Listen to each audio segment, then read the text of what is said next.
ආයිබෝවන් සෙනාස්වෙති මම අද ඔබට ඉදිරිපත් කරන්න යන්නේ ඌරුමියන්ගෙන් ඔබේ නිවසටත් වගාවටත් වලවල් හාරලා වෙන හානි වලින් යම්කිසි කෙම් ක්‍රමයක් ඔබට කියලා දෙන්නයි. ගොඩක් අය මේක දන්නවත් ඇති. ඒනකොට මටත් හිතුණා අපේ වත්තේ තැන් වල හාරලා තියෙනවා මම මේ කරලා බැලුවා. ඊට පස්සේ දැන් උන් එන්නේ නැහැ.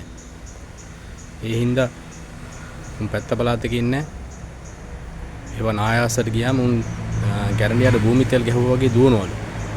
ඉතින් මොනවද දන්නවද අපි මේ සරුන් එකෙන් කොණ්ඩේ කපන්න කියලා එකතු වෙන පොඩි කොණ්ඩේ කෑලි. ආන් ඒව එකතු කරලා ඒ ගුල් ඇතුළට දාන්න ඕනේ. ඉතින් මම පෙන්නන්නම් ඔයාලට දැන් කොහොමද කරන්න කියලා ඒක.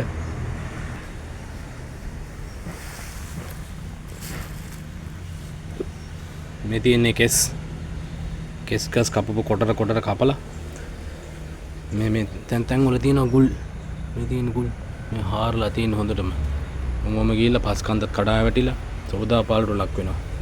මේ වගේ ඕනෝම කටර ගාවට චුට්ට දාන්න. දැම්මාම මෙයා දිකටම වල හාර මේ තියෙන තව වලවල් හාරලා හැම තැනම ඔහොම වලට දාන්න. ඔහොම දැම්මාම මේම ළඟට දාන්න. ඕම දැම්මාම මේ වලවල් දිගේ ඉව කර එනවනේ. මේ තව වලවල් හැම තැනම වලවල්. ඔහොම හාරලා තමයි සෝදාපලට ලක් වෙලා පස් කන්ඩි කඩාගෙන වැටෙන්නේ. ඉතින් මෙහෙම දාලා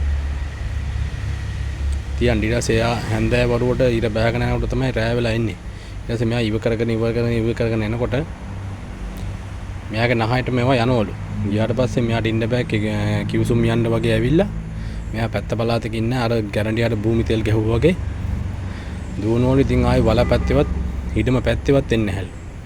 මෙයාලටත් ඌරුමියන්ටත් වගේම ඌරන්ටත් හොඳයි. ඒගොල්ලෝ අර හොම්බෙන් හුස්ම ගන්නවනේ කියලා. ඒ වගේ මේ දිගට එනකොට හොයාගෙනවානි ඉව කර මේ කෙස් ගස් යාගෙන ආයස්සනවා. ඉතින් එයා මරණයටපත් වෙනවද මොනවා කියලා නම් මන් දන්නේ නැහැ. ඒ වුණාට මේගොල්ලෝ පැත්ත පළාතක ඉන්නද දුවනවලු. මේ බලන්න මේ ලොකු හිල්. ඉතින් ගෙදරට සර්පයෝ බෝ වෙන්න පුළුවන් මේ හිල් වලින්. දැන් මම මේ ටික දාලෙවිලා වත් එහා පැත්තෙන් ගිහිල්ලා දාන්න ඕනේ. දාලෙවිලා මේ වලවල් ටික ඔක්කොම වහනවා. නැත්නම් පොඩි ළමයි අර මේ ඉන්න තැන්වල හරි භයානකයි. සර්පය වස්සරින් ගන් ඉන්න පුළුවන්. ඉතින් මම ඔයාලට හිතුවේ මේක පොඩ්ඩක් කියලා දෙන්න.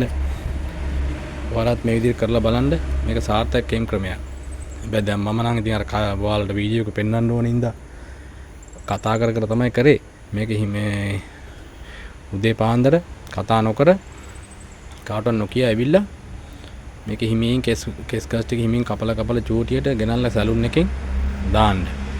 දාලා බලන්නකෝ අත්දා බලන්නකෝ සාර්ථක ක්‍රමයක් මේක. මම මීට කලින් දාලා තිබ්බේ මේ අද ඔයාලට වීඩියෝ කරන්න ඕනින්ද තමයි මේ අද දාලා පෙන්නුවේ. දැන් මේ දවස් ටික නම් හැබැයි ආවේ නැහැ. බලමුකෝ ඉදිරියට කොහොමද කියලා. මං හිතනවා වැඩේ සාර්ථකයි කියලා. ඉතින් ඔයාලත් කරලා බලලා ඔයාලගේ ගෙවත් ඒ වගාවට හානි කරලා තියෙනවා නම් ඊටම වටේට මේ වගේ කෙස් ගස් ගෙනල්ලා දාන්න. කපලා පොඩියට කපලා දාන්න. ඔය ගොඩක් මඤ්ඤොක්ක වගාව අල වගාවල් කරන කට්ටිය ගොඩක් මේක දානවා. ඉතින් මමත් අර ඔයාලට කියන්න හිතුනේ ඔයාලත් දාලා බලලා මේ ක්‍රමය අත්දැක බලන්න. එහෙනම් ඔයාලා සියලු දෙනාටම ජය වේවා. ආයිබෝවන් සෙනස් විතින්.